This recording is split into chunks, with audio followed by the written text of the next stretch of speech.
Bon, Proverbe 15, verset 13. Je suis calé dessus. Je vous donne mon explication. Vous me dites ce que vous en pensez. Un cœur joyeux rend le visage serein, mais quand le cœur est triste, l'esprit est abattu. Selon moi, ce que je comprends, j'ai à trop méditer dessus. Ce que moi je comprends, c'est que le cœur est le centre de tout. Et quand on est enfant de Dieu et qu'on a reçu, déjà il est dit dans la Bible que nos cœurs sont impurs. Mais quand on a reçu le Saint-Esprit, parfois il y a toujours une bataille entre notre vieil homme et l'esprit qu'on a en nous, l'Esprit Saint. Et donc, si ce cœur est joyeux, parce qu'on sous-entend que le cœur est le lien aussi avec l'Esprit Saint. Et maintenant, si l'Esprit Saint, on a l'Esprit Saint, on a tout ce qui va avec. Quand on dit les fruits de l'Esprit Saint, la joie et tout ça, le self-control et tout ça.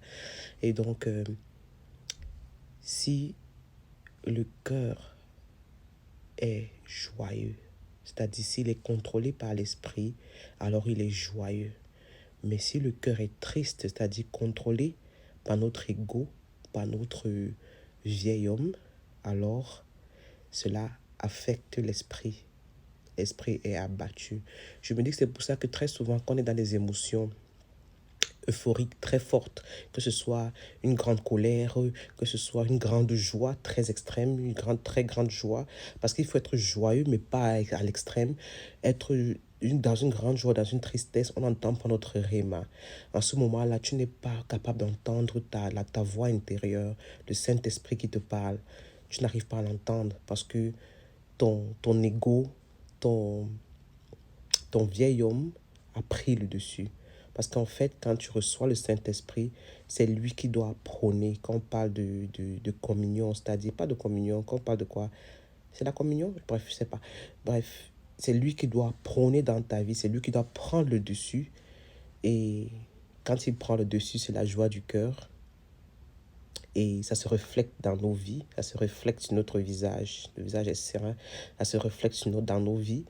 Mais quand on est triste et que on laisse notre ego, notre moi, notre, comment on appelle ça, notre vieil, on prend le dessus. Et donc, ça abat l'esprit. Ça veut dire, ça tait l'esprit. Ça tait l'Esprit Saint, ça le diminue. Et c'est pour ça que parfois, il y a des gens qui disent qu'ils n'entendent plus leur rhéma. Parce qu'il y a trop de choses dans le cœur. Parce que si ça commence dans le cœur, ça monte dans la tête. Et ça devient des pensées, après ça devient des actions. I think I got it. I'm not sure. You tell me what you think.